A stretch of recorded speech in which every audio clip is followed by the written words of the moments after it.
buenas tardes, noches, ya casi creo. Muchas gracias, primero que todo, a la organización del evento, el Colegio de Abogados, Poder Judicial, al Ministerio de Justicia, Colegio de Abogados, UNICEF, Fiscalía, todas las personas involucradas, a la Defensa Pública y, por supuesto, a las colegas de la mesa. Un placer compartir con ustedes. También, doctor, don Carlos Cipher, también muchas gracias y también a Idanut, por supuesto, un saludo que quiero enviar a don Elías Carranza y a los compañeros que creo que han aportado mucho a esta institución. El Viceministerio de Paz es la institución encargada en materia de prevención de la violencia y que busca precisamente que las personas, al final de cuentas, no lleguen al sistema penal. Se trata de una institución que busca prevenir la violencia desde edades tempranas y sobre todo coadyuvar en esta labor que realiza primariamente el Ministerio de Justicia y que tiene que ver con el tener a las personas privadas de libertad, o más bien mal tener a las personas privadas de libertad. Tenemos, bueno, muchas gracias por la presentación, está sudando chayotes ya, pero ya está. Tenemos un Plan Nacional de Prevención de la Violencia que se llama, y lo hemos titulado Articulando el Diálogo de la Costa Rica Bicentenaria, eso pensando en que tenemos ya casi 200 años de vida independiente, pero sobre todo el entender que necesitamos y que efectivamente la articulación del diálogo, tanto instituciones como entre personas, es sumamente importante. Ese plan se rige 2015 hasta el 2018 y bueno, y articula las principales acciones en materia de prevención de la violencia. Entonces, tal vez si me ayudan pasándolas. Acá.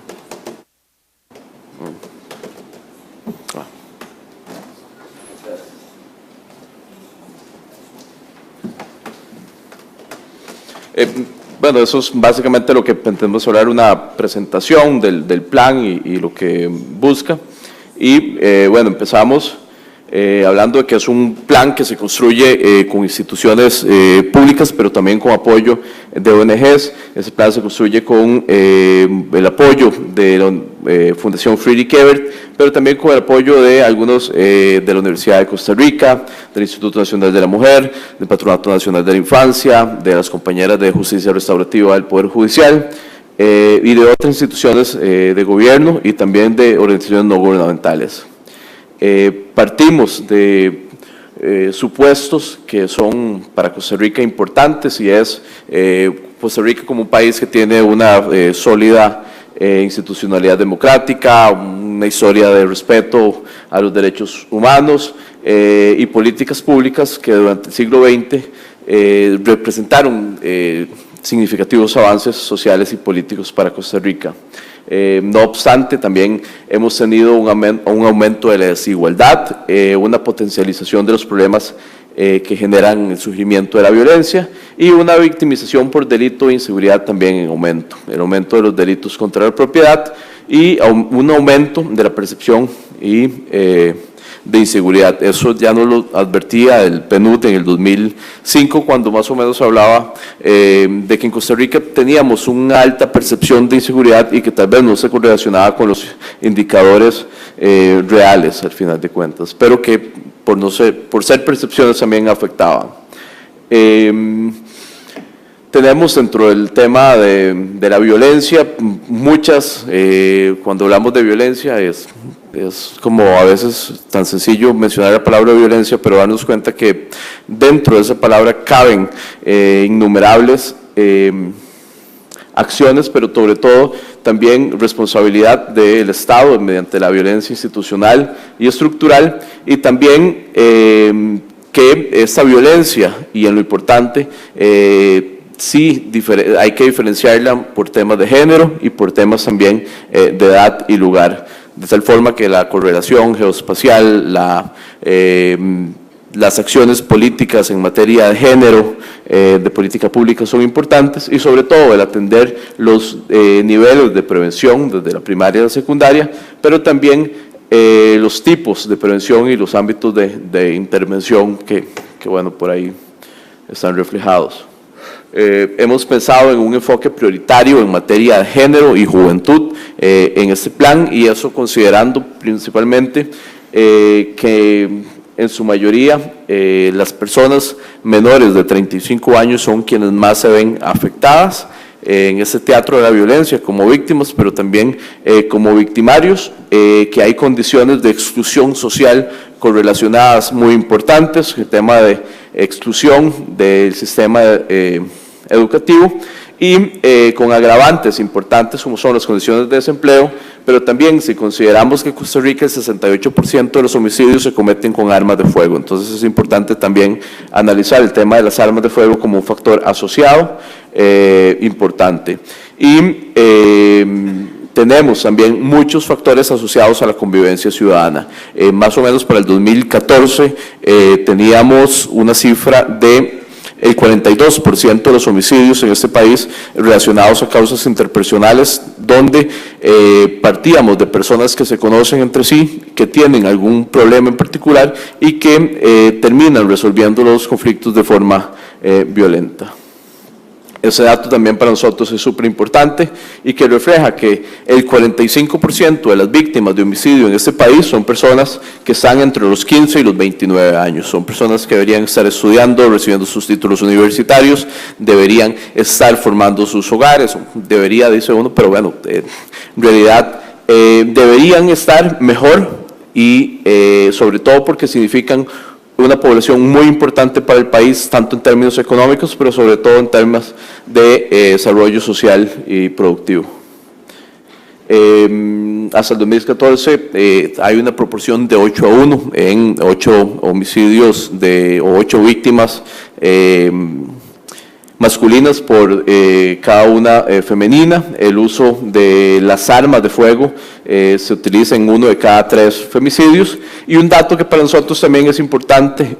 ligado a la violencia machista en este país, es que el 95% de las víctimas de acoso sexual son mujeres. Un 57% de las mujeres entre 18 y 24 años ha vivido al menos un incidente de violencia física o sexual luego de los 16 años, y creo que muchas de las mujeres que están acá presentes y de los hombres que hemos presenciado nos damos cuenta que el tema de la violencia machista y la violencia en las calles contra las mujeres es un tema también de suma importancia.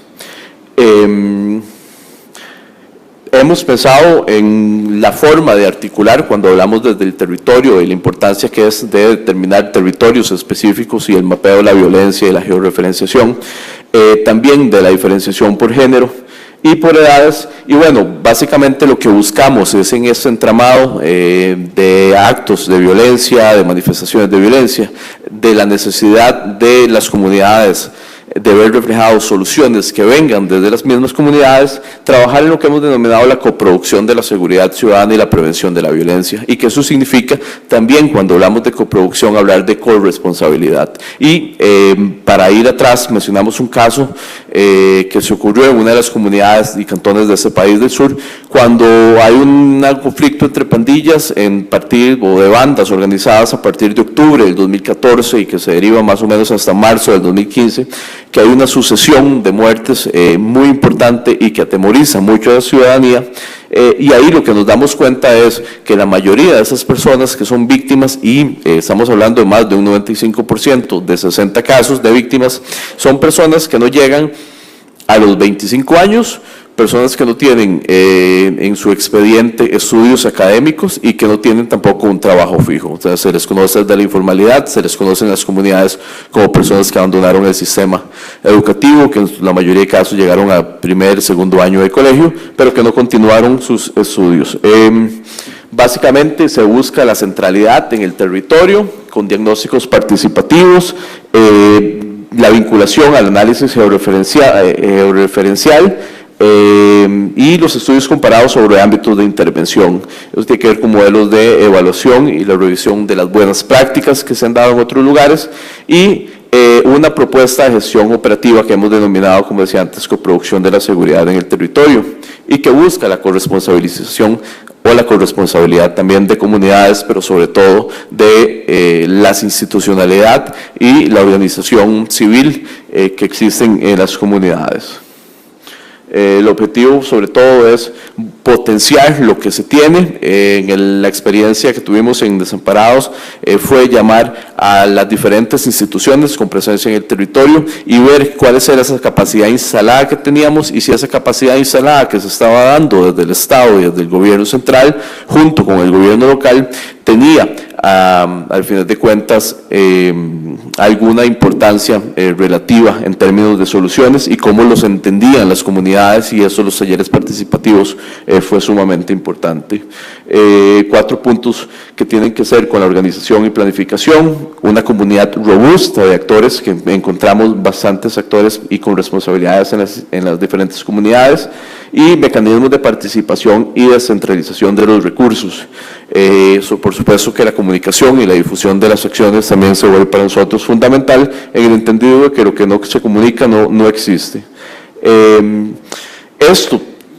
también se apoya en el final de cuentas el Viceministerio de Paz, desde la Dirección de Promoción de Paz y Convivencia Ciudadana, la Comisión de Calificación de Espectáculos Públicos, la Dirección Nacional de Resolución Alterna de Conflictos y los Centros Cívicos por la Paz.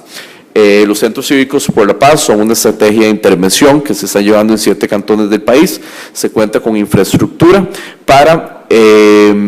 fortalecer los lazos comunitarios, pero sobre todo para prevenir la violencia, para generar cultura de paz. En los centros cívicos encontramos, no sé, ya está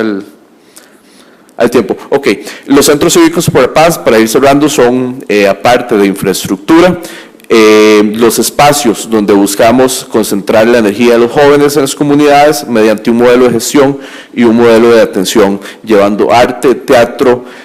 recreación, pero también oportunidades para la convivencia pacífica y sobre todo lugares integradores de las comunidades. Es una inversión grande que hace el país para 7 comunidades y que son al final de cuentas donde esperamos ver resultados medibles con la población entre 15 y 24 años, que es la más en riesgo en estos momentos. Muchas gracias.